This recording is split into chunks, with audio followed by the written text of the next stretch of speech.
La pince du sucrier d'argent. Les pinces du sucrier sont toujours celles que l'on ne retrouve pas. Après des années d'errance au fond du placard à vaisselle, celui dont ma grand-mère me parlait toujours, celui qui servait à ranger les objets du luxe fastueux, d'une communion ou d'un baptême dans la famille. Tu sauras que la plus élégante des assiettes est celle qui porte le liseré doré, avec ton nom écrit en filigrane. Car, comme cela, personne ne pourra plus jamais te la voler, ni aujourd'hui, ni même lorsque la mort viendra te chercher, à l'aube de tes dernières années de vie sur terre. « Ah bon ?» répondis-je alors, jeune enfant, sans le souci de mourir dans la continuité de la conversation, mais bien en doute face aux paroles de sa grand-mère. Car comment une assiette de porcelaine pouvait-elle bien déterminer ma lutte de tous les jours pour ne pas perdre mon nom au milieu de tous les êtres vivants sur terre ? Mais oui, en fait, comment ne pas perdre son nom comme une pince de sucrier au fin fond du placard à souvenirs d'une vie d'avant, celle qui me fit réfléchir, ce matin même, au sens de ma vie sur terre. Quel programme bien intéressant, allez-vous me dire ? Car un nom, cela ne se perd pas comme cela, au fin fond du placard à vaisselle des grands jours, mais ça se sait, et se garde jusqu'à la fin, et son épitaphe sur une belle tombe en granit blanc ou noir. Mais comme je ne comptais pas mourir tout de suite, il fallait quand même faire en sorte de préserver son nom pour ne pas le perdre. Et c'est là que cette histoire de mère grand toute folle dingue me vint à l'idée. « Tu connais pas la dernière ?» hurlait sa petite fille à sa grand-mère, au fin fond du jardin immense, tellement la forêt de sa vie était remplie de fleurs et de ronces éparpillées entre chaque arbre fruitier plus vieux que la moyenne, dans ce même jardin verger de cette folle dingue de mère grand. « Quoi ? Qu'y a-t-il » répondit-elle à la petite Chloé, qui courait sans cesse entre l'abreuvoir abandonné des vaches d'antan et l'évier d'extérieur, où elle nettoyait ses fruits pour la confiture hivernale. « Quoi ? Que veux-tu, Chloé ? » ?»« Écoute-moi, mais écoute-moi. J'ai entendu un truc pas net à l'école aujourd'hui. Je pense que la maîtresse va pas bien. Il faut lui ramener un seau de pousses d'ortie pour la réveiller. Je vois rien d'autre. »« Oh là ! Carrément des pousses d'ortie ? Ça m'a l'air sérieux, cette histoire. Raconte-moi un peu que j'évalue l'urgence de la situation. » Bien, tu vois, mamie, la maîtresse, elle n'a pas arrêté de parler de son chat ce matin. Celui qui la rend dingue à force de gratter la paroi de son fauteuil à couverture en velours. Oh, son chat. Je vois. Continue, Chloé, continue. Alors voilà, son chat n'est pas rentré de la nuit, car il avait très envie de chasser la souris la nuit dernière. Mais ce matin, il n'est pas rentré, et la maîtresse pense qu'il a été mangé par une de ces énormes souris que l'on voit à la télé sous l'Arc du Triomphe. Tu sais, celle que Jean-Pierre a montrée au trésor. Un rat ? Tu penses que son chat a été mangé par un rat, Chloé ? Oui, enfin, c'est ce que dit la maîtresse. Elle pense que son chat d'amour a été mangé par un de ces rats gigantesques qui font peur à tous les habitants de la ville, là-bas, sur les bancs publics, à Paris. Moi, je pense que la maîtresse a surtout peur de ne plus retrouver son chat, car elle ne sait plus comment il s'appelle. Mais si, elle l'appelle tout le temps mon Fluffy. Mon Fluffy par-ci, mon Fluffy par-là. Tu vois, elle sait comment il s'appelle. Oui, je sais. Fluffy est un nom bien charmant. Mais ce n'est pas le vrai nom du chat. Il s'appelle Éléanore. Comment ça, Éléanore ? Tu as vu ça dans la tasse de café ce matin ou quoi, mamie ? Tu débloques encore, là, à me raconter des bêtises. Car maman dit tout le temps que tu ne sais plus ce que tu dis parfois. Ah bon, elle te dit ça, maman. Pourtant, quand elle était petite, elle y croyait à mes histoires de prénoms, pas vraiment appris à l'école. Oh là, je te perds, mamie. Tu vas bien? Je sais comment je m'appelle. Pas besoin d'aller à l'école pour le savoir. Je suis née comme ça, avec mon beau prénom de Chloé, le plus beau du monde. Si tu le dis, ma jeune pousse du jardin merveilleux de la vie. Mais cela n'empêche pas que la maîtresse ne sache plus le prénom de son chat. Mais si, mamie, il s'appelle Fluffy. Un point, c'est tout. Ok, si tu préfères. Mais écoute-moi 5 minutes avant de continuer ton histoire de maîtresse qui a peur des rats. Et ce ne sont pas les orties qui vont la sortir de sa torpeur, mais mon histoire de prénom. Écoute-moi bien, Chloé. Écoute-moi bien. Ok, je t'écoute, même si maman te trouve quand même bien à la ramasse ces temps-ci. C'est parce qu'elle a arrêté d'écouter, elle aussi. Mais bon, venons-en au fait. La grand-mère de Chloé commença à expliquer que son prénom, ce n'était pas Mamie, mais Flore, d'où la taille de son grand jardin, qui ne cesse d'être l'expression la plus intime de son prénom. Celui que lui a donné sa mère à la naissance, et ainsi de suite jusqu'à aujourd'hui, pour se sentir fleurir encore au contact des animaux de la nature, qui venaient régulièrement lui prouver son attachement à son petit bois aux 1000 vertus apaisantes pour les fourmis, les escargots, les limaces, les fauvettes cendrées et bien sûr les fées du coin. Car oui, les fées existent, insista-t-elle auprès de Chloé, et je vais de suite t'en donner la preuve. Regarde et suis-moi. Chloé suivait sa grand-mère, car elle lui confiait tout. Alors, pourquoi ne pas lui faire confiance? Car si quelqu'un sait garder les secrets, c'est Flore, et son grand sens de la répartie pour ne dévoiler que ce qui est nécessaire à sa fille, lorsque sa petite fille dévoile ses plus grands secrets à l'univers, face aux chênes centenaires qui juxtaposent la fenêtre de la cuisine, toujours grande ouverte aux aventuriers du monde extérieur. Ainsi, Flore emmena sa petite fille sur les marches du vieux puits, au milieu du jardin, aux épices merveilleuses, là où le thym et la lavande se mélangent dans la plus grande des chaleurs hivernales, pour mieux se réveiller au printemps à venir. Tu sauras que les fées aiment se cacher au beau milieu de la lavande et du thym pour regarder venir les petites fleurs du printemps nouveau.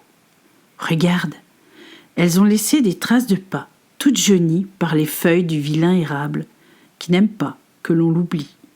Alors, il pleure tout l'automne de ses feuilles rougeâtres et jaunâtres, afin de les ramasser et de penser constamment à lui. Quel coquin, celui-là. Mais les fées, elles n'aiment pas être vues. Donc, il faut leur laisser une petite chose toute sucrée pour les remercier de leur passage dans le jardin, et ne surtout pas laisser le chien les manger avant elles. C'est pourquoi, tous les soirs, à la sortie de la nuit, sur les plates-bandes en repos hivernal, je fais faire pipi à Dodger, avant de donner mon morceau de sucre aux fées. Et il le sait, Dodger, car tous les matins, il vient voir si elles sont encore là. Les fées? Non, les petites dragées enrobées de miel que je donne à la lavande et au thym pour faire venir les fées du jour et de la nuit dans mon jardin. Et cela, grâce à ma petite pince à sucre argenté. Car toute bonne fée se doit de mériter le respect du marchand de glace et de confiserie, pour ne voir que la qualité du sucrier. Celui qui contient la bonne chair et le bon aliment, apporté avec grâce et douceur. C'est bien beau ton histoire, mamie. Mais tes fées, elles viennent faire quoi avec ton histoire de prénom et de bonne sortie en vie pour le chat de la maîtresse? Eh bien, tu sauras que mes fées ont retrouvé Fluffy ce matin, au pied du massif de lavande et de thym. Il dormait auprès du morceau de sucre pour ne surtout pas les priver de leur dû matinal sur les gouttes de rosée hivernale du matin joyeux de bonne luminosité. En ce mois de décembre bien indélicat, avec ma peau de vieille femme dont la sécheresse n'aime pas les froideurs hivernales. Mais peu importe, je mettrai de la crème au marron, car ces derniers aiment bien aussi réchauffer ma peau de femme, endolorie par l'ardeur du froid annuel. Mais n'aie pas peur, car j'ai la peau dure également, et ce chat va maintenant retrouver sa maîtresse, la tienne, en bonne et due forme, pour ne plus jamais perdre son prénom parmi les sobriquets du moment. Parce que Fluffy, ce ne peut pas être son prénom. « Oh là, mamie, tu sembles bien sûre de toi, là. » Oui, et plutôt 2 fois qu'une. Car ma main de vieille femme en a connu des Fluffy, pas joyeux d'être ainsi prénommé sans raison. Car il ne fallait surtout pas grandir entre les mains du présent sur terre.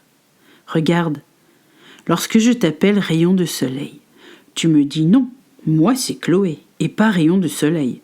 Et ça t'énerve, non? Alors là, oui, parce que moi, je l'aime mon prénom, et personne ne me l'ôtera du visage, jamais, pas même un rayon de soleil, répondit-elle dans un instant de joie, partagée avec sa mamie. Eh ben voilà, tu comprends mon histoire de prénom alors. Il ne faut pas négliger la montre du bonheur. Lorsqu'à la naissance, un prénom est donné, il devient le vrai du faux à travers toutes les âmes du monde passé, à être et venir. Car moi, Flore, j'ai toujours mis un point d'honneur à ne pas médire les femmes par leur sobriquet.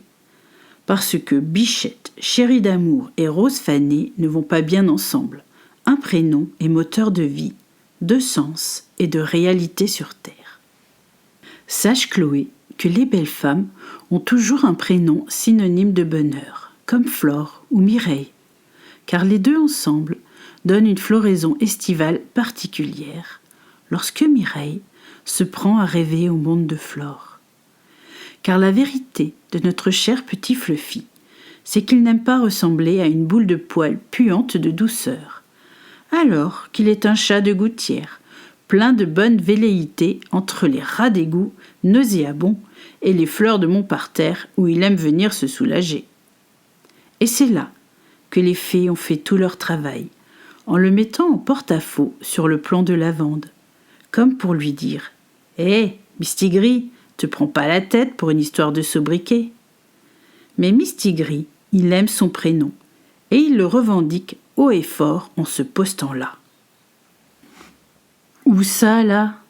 Regarde bien, sur l'érable, qui râle tout le temps. Il y a une boule de poil en bonne marche pour faire la grève encore quelques jours. Tu diras à la maîtresse que Mistigris l'attend chez moi, dans l'érable, et pas sous une horde de rats que seul un Fluffy pourrait se faire manger en retour. Mais sûrement pas un Mistigris comme lui. Tu vois, le prénom c'est important, ma chère Chloé. Et tu diras à Mireille, enfin la maîtresse, que je l'attends pour philosopher autour de son prénom, qu'elle a tendance à oblitérer derrière une fenêtre de maîtresse qui lui tient à cœur. Mais avant tout, elle s'appelle Mireille, le plus beau des soleils, dont elle refuse souvent la vertu réparatrice lorsque son cher Mistigris lui rappelle qu'il est temps de revenir à l'essentiel, lui, et non son image de chat de caverne, pas tondu au miel et à l'arrogance du marchand de victuailles animalières, mais à la bonne et véritable machette, celle du guerrier de la campagne qu'il est. Et cela, malgré les minauderies de sa maîtresse, qu'il aime autant en Mistigris qu'en tenue de Fluffy, pour lui faire oublier qu'elle aussi a un prénom et qu'il est magnifique, sans avoir besoin de le cacher derrière un surnom de maîtresse, nuit et jour. Elle s'appelle maîtresse Mireille, à la rigueur, mais pas maîtresse. Cela ne la définit en rien. Tu vois, ma chère Chloé, pas besoin de chercher un rat ou un seau d'ortie. Juste besoin de dire à ta maîtresse Mireille que son chat, Mistigris, l'attend devant le grand portail de la vie, le sien, celui qui le mène d'arbre en arbre jusqu'à la fin de sa vie, sans chercher à comprendre ce qu'un Fluffy doit faire pour comprendre la notion du bal masqué actuel, lorsque chacun veut changer de prénom ou de genre parfois, pour mieux pouvoir se retrouver en bon espace de vie par la suite. Le prénom est si beau, lorsqu'à la naissance, deux âmes recueillent ce nouvel hôte dans leur vie de famille, souvent recomposée à ce moment-là par le miracle de la vie et du prénom, qui définit ainsi ce que nous sommes sans pourtant nous y obliger en retour. Je veux dire par là, ma chère Chloé, que Fluffy restera toujours un mistigris, même si parfois il veut donner son nom d'emprunt pour mieux se faire câliner en retour, mais juste parfois. Alors Chloé, en route pour l'école, et maîtresse Mireille, sans oublier la joie de son mari, lorsqu'il reverra Mistigris, alias Fluffy, pour les moments intimes, mais sans jamais renouer avec la tradition du sobriquet éternel de non-sens, lorsqu'on a un prénom qui se porte si bien.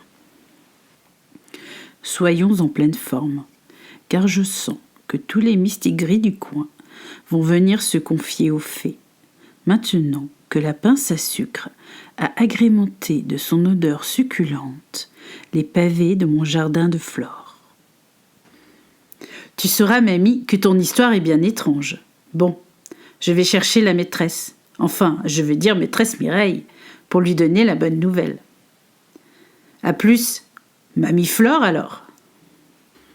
La petite Chloé repartit comme elle était venue, en courant, et sans se poser plus de questions. Alors que moi, je suis prête à vous donner la mienne de questions. Mais quelle est donc cette étrange manie de raccourcir les prénoms et les noms parfois, pour ne plus voir l'identité du marchand de vie que nous sommes tous au plus profond de nous-mêmes? Et là, je me mets dans le compte, car monsieur le comte dispose d'un prénom facilement diminuable de sens, alors que dans toute sa longueur, il est tellement plus beau et équivoque de sens, surtout lorsqu'on est comte. Mais bon, je ne vous le dirai pas pour autant. Voilà un mystère de plus au sujet de ma vie de femme, dont le prénom m'a souvent paru superficiel et peu flatteur de par sa nature phonétique. Mais peu importe. Je comprends maintenant qu'il me faut le porter avec dignité et fierté pour mieux me comprendre moi-même lorsque je vous donne mes mots de conteuse, du dimanche ou de la semaine pour d'autres, en partage. Soyez rassurés, cela ne change rien à mon état d'esprit. Mais peut-être que cela va m'aider à me connaître mieux, et surtout à mieux faire apprécier mes histoires du monde entier. Celui qui ne me connaît que sous le nom d'une comtesse mystérieuse, et non sous celui de Régine, la comtesse qui compte, sans jamais rien révéler d'inutile. Donc, aujourd'hui, je vous révèle mon prénom, Régine. Et peut-être qu'un jour, monsieur le comte vous révélera le sien. Mais là, faut quand même pas trop espérer, car il est secret, celui-là. Et je compte bien le garder pour moi toute seule, ce secret. Allez, chers amis, soyez fiers de votre prénom, qu'il vous semble désuet, sans valeur adéquate, ou même un peu trop original à votre goût. Cela n'est pas grave, c'est le vôtre, il vous appartient. Alors, saisissez-le, et ne laissez pas le manant ou l'idiot de passage vous le transformer en surnom non choisi, et surtout non destiné à vous aider à avancer dans la vie. Car comment bien avancer si nous ne sommes pas nous-mêmes? Celui qui a pointé le bout de son nez à la naissance, la même et unique personne, avec ou sans nom d'emprunt. Car le premier est toujours le bon, quoi qu'en pense le manant, dont la couleur du mot ne plaît pas toujours à son interlocuteur.